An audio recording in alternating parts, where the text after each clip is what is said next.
दोस्तों NEET UG exam पर अभी एक बड़ी खबर आती है कि यूजी काउंसलिंग स्थगित कर दी गई है। हालांकि इसके पीछे वजह क्या है ये भी अभी तक शिक्षा विभाग ने साफ नहीं किया, जबकि आज से इसके रजिस्ट्रेशन शुरू होने थे। राइट, मैंने आपको सुबह मॉर्निंग में ही बताया था। पहले तो केंद्र सरकार ने सुप्रीम कोर्ट में ये भी कह दिया कि नीट एग्जाम को रद्द करना तर्क संगत नहीं है, और क्योंकि कई कैंडिडेट्स का हित खतरे में पड़ जाएगा। जबकि एनटीए का तो अभी भी ये कहना कि इस एग्जाम में कोई गड़बड़ी हुई नहीं। अभी एक दिन पहले शुक्रवार को सुप्रीम कोर्ट में केंद्र सरकार ने नीट यूजी एग्जाम को रद्द करने से मना कर दिया था। ठीक है, हालांकि नीट यूजी के बाद नीट पीजी की नई तारीखों का ऐलान भी कर दिया गया है। ये भी मैंने आपको बताया था 11 अगस्त को 2 शिफ्ट में ये एग्जाम होगा। इसका डायरेक्ट लिंक है ntaboard.edu रूटीन पर, आप डिटेल चेक कर सकते हैं। और इस बार नीट यूजी एग्जाम में एक खास बात ये रखी गई है कि पेपर ही 2 घंटे पहले तैयार होगा। मतलब जब एग्जाम शुरू होंगे उससे ठीक 2 घंटे पहले ही पेपर बनकर तैयार होगा, तो पेपर लीक होने के चांसेस न के बराबर रहेंगे। वैसे तो पिछली बार 22 जून को ये एग्जाम होना था, लेकिन गड़बड़ी की आशंका के बाद इसे पोस्टपोन कर दिया था। तो अब इसकी नई डेट अनाउंस हो चुकी है 11 अगस्त अगले महीने। ठीक है, ये तो हो गई नीट पीजी की बात। लेकिन आज नीट यूजी को लेकर एक बड़ी खबर ये सामने आती है अचानक स्टूडेंट के लिए कि नीट यूजी काउंसलिंग को स्थगित कर दिया है। मेडिकल काउंसिल कमीशन एमसीसी की तरफ से ये स्थगित किया गया और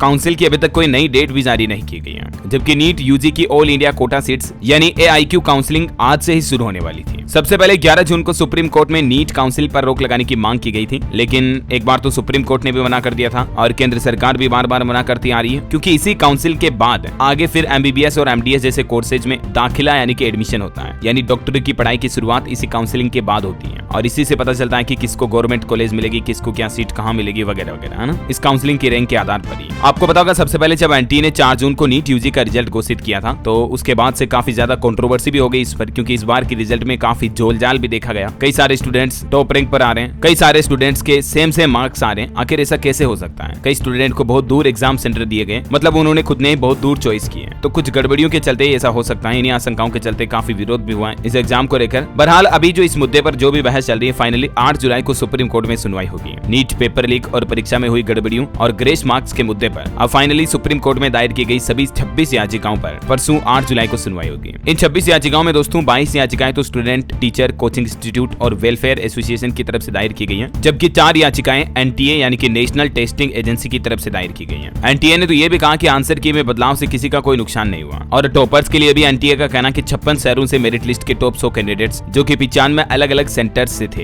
एनटीए ने यह भी कहा कि कोविड-19 महामारी के दौरान हमने सिलेबस को कम किया गया था, मतलब सिलेबस में जो बदलाव किया इसका स्टूडेंट्स को फायदा हुआ और 61 स्टूडेंट ने परफेक्ट स्कोर हासिल किया। मतलब ये एक कोइंसिडेंस है या दोस्तों कोई सोची समझी साजिश? आपको क्या लगता है? बहरहाल नीट यूजी काउंसलिंग के लिए जो कुछ जरूरी डॉक्यूमेंट्स हैं, क्या क्या चाहिए होंगे, देख सकते हैं आप। नई तारीख आते मैं आपको अपडेट भी बता दूंगा। और बाकी दोस्तों इन सभी 26 याचिकाओं पर 8 जुलाई को परसों सुनवाई होगी। इसमें भी सुप्रीम कोर्ट की तरफ से क्या फैसला था इसका भी अपडेट मैं आपको सबसे पहले इसी चैनल DLS न्यूज के माध्यम से दे दूंगा। ठीक है, तो बिल्कुल आप मेरे साथ जुड़े रहेगा और चैनल को सब्सक्राइब करके बेल आइकन जरूर दबा दीजिएगा। इस वीडियो पर एक लाइक और शेयर भी जरूर करना। ये इसकी पूरी टाइमलाइन भी आप देख सकते हैं कि नीट यूजी कंट्रोवर्सी में अब तक क्या क्या हुआ। 5 मई को जब एनटीए ने ये एग्जाम कंडक्ट किया, 6 मई को पेपर लीक की खबरें सामने आई, लेकिन एनटीए ने इनकार किया। उसके बाद ये पूरी तारीखें चलती गई। जून का महीना पूरा काफी कंट्रोवर्सी में निकला और भी ये पूरी टाइमलाइन का लिंक मैं नीचे डाल दूंगा, तो आप अपडेट चेक कर लीजिएगा। ओके, और बाकी वीडियो को लाइक शेयर तो आपने कर ही दिया होगा। और भी आपके मन में कोई सवाल है, इसके बारे में कोई राय विचार है, कमेंट करके बताइए मुझे। जय हिंद, जय भारत, वंदे मातरम।